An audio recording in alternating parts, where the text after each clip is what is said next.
Yes, my people, welcome back to another episode of That Gunner Talk. It's your boy K-Paz Pause, and I'm here with my boy Gunner Street. No, Before we already even know, get into already know. everything, guys, you already know this podcast is going to be weekly. Hopefully, we can get it back to a weekly from now on. Please hit the subscribe button to both K-Paz Pause channel and Gunner Street. Smash the like button on both of these videos and comment down below anything you say. But Gunner Street, Steph, how you feeling today, man? Before we get into Bro, this. good, bro. Feel good. Not coming off the best result wise as an Arsenal fan, but a lot of positives to take from I think the opening three games. I know we're gonna get a lot of talk about a lot of positives to take overall about the squad going into the season. And yeah, man, just looking forward to hopefully another competitive season and hopefully one that we see us lift a major trophy. What about you, I'm bro? with How you, you man. feeling? Obviously, international break. So, like, I guess this early one is a nice break, but it's Yeah. unnecessary because, like, I guess the first couple of days you don't mind it, and then it's like it's a bit boring. You want the football when it gets to the weekend. Bro, it's the Yeah, first weekend no football already. It's like, oh, bro, we just started the I mean, season again, and but at least like a couple more days are gonna be leading up to the preview. The excitement gets rumbling again. So yeah, and as you said, obviously off the back of the result, the 1-0 defeat to Liverpool obviously wasn't the best result, wasn't like the greatest game, and I was very confident for us to go and win. So I'm just hoping that we can come back 2 home games back to back against two good opposition, that we can get some good wins and obviously see the likes of Eze and Sapie for the first time and just get back into the groove of things, innit? So yeah. obviously, just going off the back of that, before we get into the first three games, I just want to get your overall reaction just to the transfer window, both the ins and outs. Obviously, Um, I know we completed 8 signings, and obviously we made a lot of outgoings, not to say for the best of price. So just your thoughts overall. um, I saw your video on it, honestly, and I'll come on and say that I agree with a lot of what you said personally. I say I'll probably give the transfer window about an 8, just because I wouldn't give it a 10 because I just would like one more final piece to the final third, especially seeing how many injuries we suffered in the final third. But I think that's being a bit not unrealistic, but it's already unrealistic in the fact that I didn't even expect us to have 8 signings, let alone expect us to make 10. I just think that might have been a bit pushing it for the club, but I think this was definitely unprecedented window. I think we definitely added quality in terms of adding a starter in Zubamendi, adding a starter in Yokeres, adding a starter in Eze. That takes our level up a bit, especially from a team that has been challenging year upon year for a league title. And then you look at the bench, we know have Saka back up in Madueke, who scored in the England game, who's been looking brilliant for Arsenal so far. Then you look at the other players. Mosquera came in, and you talked about it, pound for pound, one of the best signings. I think off the bench against Liverpool, he was absolutely outstanding. First real minutes I've sat and really watched him, being able to really see of him, absolute quality. And I think in that game we missed Saliba at all in terms of composure on the ball. It was brilliant. Ekitike was getting nothing, and for people that watch Liverpool and watch Ekitike this season, he's been on absolute fire. So it's not like Mhm. Ekitike bad form; he's on form. Mosquera just played that well, and that's the standard. So I think Mosquera has been brilliant, and Hinsapia and all the others that are coming into the squad. I can't wait to see them, and I just think that bodes well for us going forward. KP. I want to turn the question back on you, but I want to ask you a different question in relation to the squad. Do you think this is the peak Arsenal squad under Mikel Arteta? Do you think this squad has peaked overall? Because for me, I think we have a striker. I think with Jesus and Havertz coming back, we have different options in the front line as strikers. You have Saka, you have Madueke when fit. You have Eze, who's a technical touchline winger, who can play as a touchline winger, sorry. And then you have Martinelli off the bench, who can run in behind Madueke. You could also use as running in behind. You have a solid midfield. And when you add terms about the different options, the different utilities we can provide to get us through a game, and the defense and goalkeeper, I don't think anything needs to be said more about those because we have the best in the league. So do you think personally, KP, that this squad has peaked under this manager? What are your thoughts on When that? when you say peak, do you mean um I mean, as of no, like, because like obviously this is the best? Like this is like. Do you mean like the squad, like the roster, the options we have is like the best that we've yeah, had? Is that what the you mean? best we've Okay, ever if had under this manager. if that's what you mean, then I think yeah, I think personally this is the best Arsenal squad I've seen in my supporting life. That like I wasn't a kid and I like obviously the Invincible squad was amazing, but I was young and too. Yeah, yeah, yeah. I don't know if like in every position like there was that level of quality. Obviously, there were players that played and played their part and was played well, but like I could argue not like the depth that we have, the quality, when everyone is fit as well is insane. And I think this is the best Arsenal squad Arteta's had. This is the best Arsenal squad that we've had in a long, long time. Like where we don't have no clear weakness in any position, and even in their understudy, maybe you could argue between the biggest drop off is between Norgard and Zubimendi. But Norgard is Premier League proven. He's a reliable guy. He's a captain. He's a leader. A reliable, and for the role that he'll play, like where Zubimendi's fit should be playing most games, I think that he'll do his thing. Like Kepa is an upgrade on Neto from last season. Madueke an upgrade on Sterling. I feel like our sixes, obviously, they've changed, and we could argue whether they're better or worse, but I think they will help us move forward and better to how we want to play. I think adding Eze now, that's an upgrade on Madueke, on Martinelli, Trossard, even though they're still in the squad. And adding Gokeres, obviously, in terms of his goal scoring prowess and the hunger and intent to want to play. That's the first goal scoring now that we've had since like a long time. And we still have those other options in Jesus and Havertz that can do what we need to do, which is just obviously as I go off the back of that, it's like why I'm not so harsh on players anymore in terms of what they can't do, because like only the best of best players can do everything. Like some players are just special at doing certain things and others aren't, and some players have limitations of physicality and others don't. And it's just one of those, like we've got a squad now with so many different profiles that Mikel can use, which is why I feel like for me the no excuse thing, as long as injuries aren't a thing, I think is more on a basis of I feel like now he has a squad that he can trust per game. There's different options and type of players he can use if he wants to exploit a different type of weakness or certain thing in the game. Different type of strikers for different type of I'm saying like there's a horses for courses thing, which now I think is a good thing for him. And in terms of there shouldn't be players getting burnt out, which is obviously sad. Obviously, as we include the injuries, like we've got Saka injury, Havertz injury, Saliba came off with that ankle injury. We haven't seen any news of whether he's going to be out for a long time. So I'm hoping that it's not, but he's there. And you still got Ben White, who's in and out. And Norgard, who hasn't even played any minutes in the Premier League since pre-season. So like we've suffered injuries already, and it's not ideal. And obviously players in their position have stepped up, albeit we did lose the last game. But I feel like the first two performances were good. We did 1 goal this season, so the defense is still strong. And we still got players like we haven't really seen Eze in the team yet, and Tapi as well, still an option. And like I'm excited. Like I think the team, as I said, like Liverpool have done their thing in the Champions League. They got Isak. They've got a good attack, probably with maybe one of the if not the best attack in the league. Like Tottenham have done business. Teams have done business, but I still feel like we've done enough for us. Like all the things I would have wanted, I've got. So like now it's just about the manager putting the performances together. I feel like the team's ethos, the defensive shape, the defensive commitment is always going to be there. The hard to beat is always going to be there. Now it's just getting ourselves playing faster, getting ourselves playing more unpredictable, taking more risk in the way we play and in central areas. And I think that will just balance out the whole game and make us a very, very fearful option. Like the way those City teams used to be, where you just can't really attack them, you can't really defend them. You just have to say how much are you willing to not concede, essentially, or willing to concede, I should say.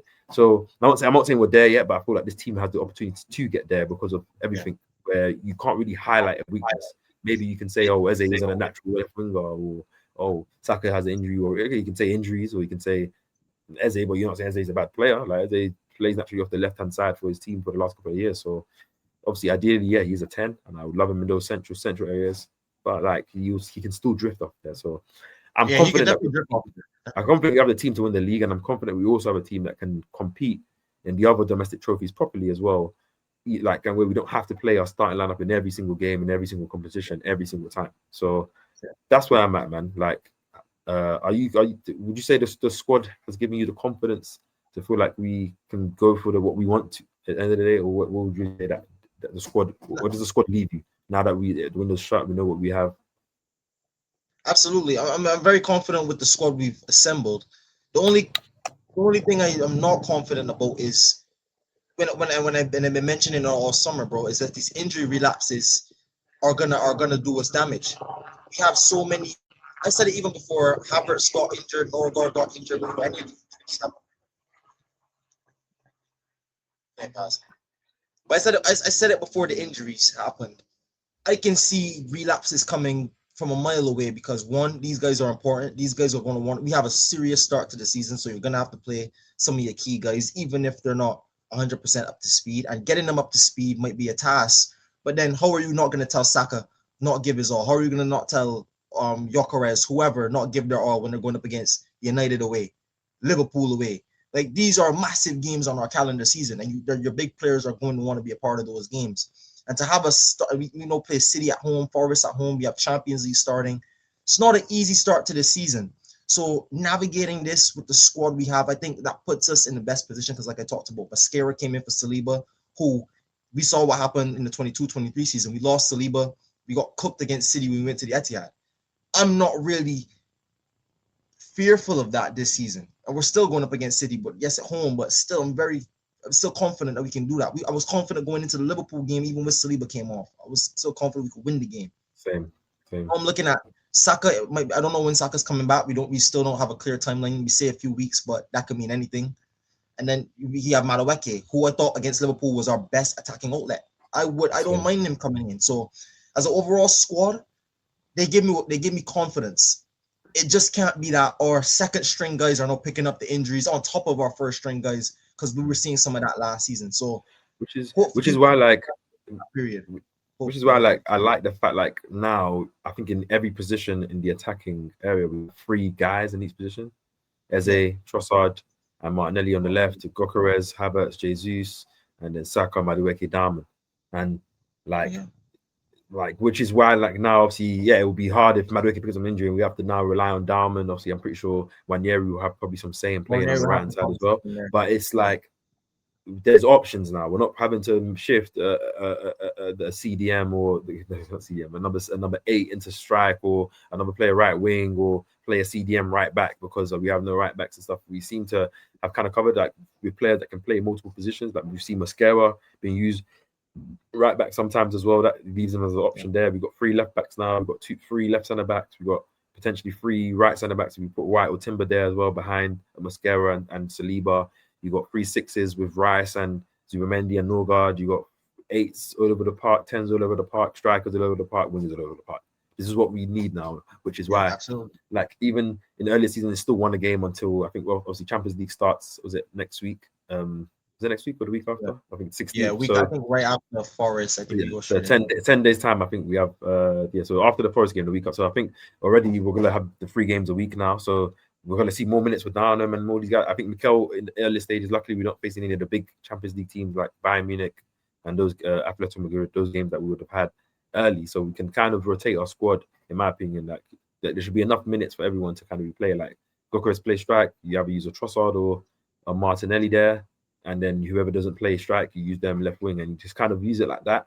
And if you have the players on the bench to bring on, if it can't be that case. But yeah, just off the back of obviously the transfer window and obviously clearly we're both still confident to still reach our goal. We both, I'm sure you want us to win the league and expect us. I'm predicting us to win the league, and I am as well, and other trophies as well. Do you off the back of the 3 games? Obviously, 6 points out of 9. Obviously, Liverpool it was a whoever won that game was going to go into international break. Top Liverpool have. I'm pretty sure we still have better goal difference than them because we've only conceded 1 goal. They conceded 4, but still 3 points above. They got their advantage first. Outside of the results, is there anything you've been seeing in the football style of play, tactically, that's encouraged you or discouraged you that you've seen in the first 3 games? Yeah, encouraged me is definitely the fact that we're starting to play the style of play that I thought was becoming the trend in modern football for the top sides, in terms of we always were a high intensity pressing side. That hasn't changed, but no, building more centrally, getting the ball through the lines faster, and really incorporating wingers now, and really having an emphasis on having very strong wing play and getting balls into your wingers as early as possible and letting them be wingers, letting them be free, letting them attack the fullback and go on. We know Saka could do it. Martinelli now has to prove that when whatever minutes he gets, whether limited or whether he is pushing for a starting role. But we have Eze now, and I'm glad to see, we have Eze, Gyökeres, and Saka as a front 3, because you really can't take your eyes off of any of them if you want. Do it at your peril. You're going to cost yourself one way or other. We have Eze cutting in, or Saka cutting in, or balls into the box to Gyökeres. But it's really specifically Gyökeres. It's a bit of optimism, but a bit of concern, and it's a bit of a double-edged sword, because we haven't really figured it out how it'll really work and play with Gyökeres yet. And obviously that takes time. That takes building it. Everybody's not playing with the guy who has a very specific play style compared to what we played for 2-3 seasons consistently. So no building into that, I think it's a positive because we know we have one of the best goal scorers in the world. Leeds goal, ball into the channel showed exactly what Gyökeres can do. But I think the only concern for that is we need to get our creative players to willing to make those passes early. Like Zubimendi, we know could play those passes in behind. I want to see guys in the front line make those runs. I want to see Odegaard be able to now come in off the international break. Yeah, I know he had a little bit of a knock against Leeds, came back for Liverpool game. I want to see him build into that confidence now, play those passes. If you link up with Gyökeres, really make that synergy work. Because I'm telling people, bro, when we click with Gyökeres, it's quiet for the league, bro. You're not getting past our defense. And if we know every game we're rocking up scoring 2-3, come on, bro. It's done out here, bro. It's done out here. So that's my only thing. The biggest thing that I'm holding in confidence is the biggest thing. I just think is kind of killing us because sometimes we might force the pass to Gyökeres. It might be dead. Gyökeres in some of the games he has been playing, especially the away games, he's been up there just working hard with no real service. So learning how to do that in these away games that we become so synonymous for being very solid for is going to be kind of like the balancing act for me. But I say, yeah, bro, just working Gyökeres and getting him unlocked is a positive and the thing that kind of concerns me. And also, before I let I'll back off to you, I think next concern for me is giving up chances on the counter, because playing this style of football obviously brings its pros and cons. You're going to concede some chances. We see Liverpool do it, Barcelona do it with the high line, PSG do it as well. You can get at these teams. I think we have a bit more onus to do that because I think we do have a better defense overall than some of those teams. But it's the Premier League still, and we saw even last season, like Fulham game is one example. One chance, bang, even though we dominated them for the first half. Other games where we've been dominating the team, can't get the goal, and then bang, one chance, they score on us. So improving on that aspect from last season, I think is also another thing I would like to see this team do. But other than that, man, squad-wise and football-wise, I'm very, very confident going into the season. Before I even answer the question, I'll go off the back of what you said, the two things. So I feel like we have less chance to get, not less chance to get countered. I think that's the wrong thing to say. I think we're very much fit more for the counters. Like when you think about like a player like Mascara, physically very quick, can cover ground, insanely quick, strong in the air, tall, similar to Saliba, similar to Gabriel. Hinsapie now, similar type of player. I think when I've seen the interview that he said that he likes to play centre back more than left back, but I'm pretty sure he'll play left back for us. But who knows? We'll see. Can cover ground. Calafiori can cover ground, and it's like, okay, we're getting more players that can play in that 1v1 type of scenario. Like Kivio, I feel like, as you mentioned, that Fulham game was a player that got caught out in that game for in behind Yao Jimenez. I'm not saying he's the only one. Similar in that Liverpool game when Liverpool scored the equaliser, it was Kivio's side as well where he got caught. Like, I'm not blaming him. I'm saying that wasn't his biggest strength. He was an excellent ball playing centre back and I think a box defender. But I think sometimes just the big spaces used to affect him a lot, especially in the Premier League where you have a lot of physical strikers, fast guys. So I think we've kind of addressed that. And I think of the Gyökeres thing as well, I think is what you're saying. I think Gyökeres has to adapt to us. I think obviously there's going to be some games like your Old Traffords, like your Anfields, where obviously, yeah, like, okay, cool. If you have Jesus and Havertz fit, you have an option to play those guys. They're probably more suited to those type of games where the game's more won in the midfield and lost is not like a big space game because there's good defenders. Like even if Liverpool they're supposed to exploit, you had Konate on one of his best performances. Van Dijk is still a great player. Do you know what I mean? But like at the same time, I need Arsenal to be more willing to try and like play the ball. There's runs into the channel with space in behind. Sometimes hit a nice pass, hit it high, and let him run into it and see what happens.